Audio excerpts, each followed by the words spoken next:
ये मेरी daughter in law रागनी अवस्थी है। ये लखीमपुर में गवर्नमेंट टीचर पद पर तैनात थी और ये 23 तारीख दिन में ये ड्यूटी पीरियड में थे और उसी वक्त इनके साथ कैजुअलिटी हुई। चूंकि इनकी प्रेगनेंसी पीरियड केवल 6.5 महीने और वहाँ से लेकर के जब ये एम्बुलेंस चली है तो सीतापुर के डॉक्टरों ने भी हाथ खड़े किए, लखीमपुर के भी, लखनऊ लेकर के आए। हम कानपुर में रहते हैं, हम वहाँ से चले। हमारे कुछ मिलने वाले जिन्होंने टेंडर पॉम हॉस्पिटल में इलाज कराया था उनका फीडबैक बहुत अच्छा था। उनके अकॉर्डिंग मैं यहाँ पहुँचा। यहाँ पर मेरी डॉक्टर अंकिता मनी मैम से मुलाकात हुई। Hello everyone, myself Dr. Ankita Mani, consultant obstetrician from Tanda Palm Hospital। आपके साथ आज एक पेशेंट रागनी अवस्थी जो कि इमरजेंसी में प्रीटर्म लेबर विद PPROM के कंप्लेंट्स के साथ आई थी। PPROM एक ऐसा ऑब्स्टेटिकल इमरजेंसी है जिसमें समय से पूर्व यानी जब प्रेगनेंसी 9 महीने की होती है तो उसे टर्म प्रेगनेंसी बोलते हैं, पर अगर 9 महीने से कम की प्रेगनेंसी हो उस केस में उन्हें दर्द स्टार्ट हो जाए जिसे प्रीटर्म लेबर कहते हैं और लीकिंग पर वजाइना होने लगे यानी कि पानी निकलने लगे। ये पानी तो उसे PPROM कहते हैं, pre term pre mature rupture of membrane. इस कंप्लेंट के साथ ये इमरजेंसी में एडमिट हुई। रात के टाइम पर उन्हें बहुत पेन भी हो रहा था साथ में, और जब हमने इनका स्कैनिंग करी तो लाइकर नील था,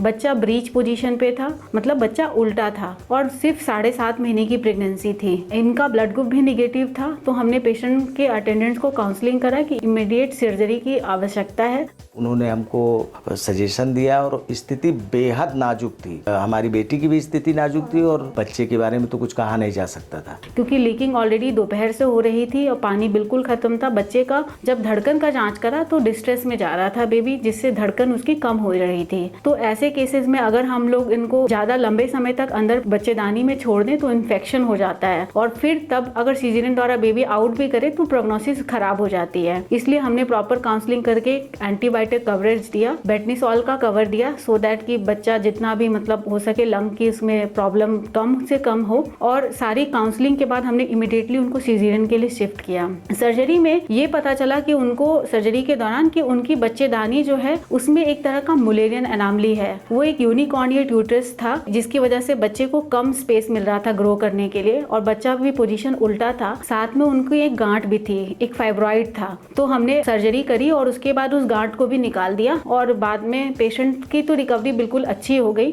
बेबी जो है बहुत छोटी थी, अराउंड 1.35 kg की, उसे हमने NICU में अच्छे से रखा और अराउंड 10 डेज के बाद आज बेबी भी डिस्चार्ज हो रही है और दोनों माँ और बेटी स्वस्थ हैं।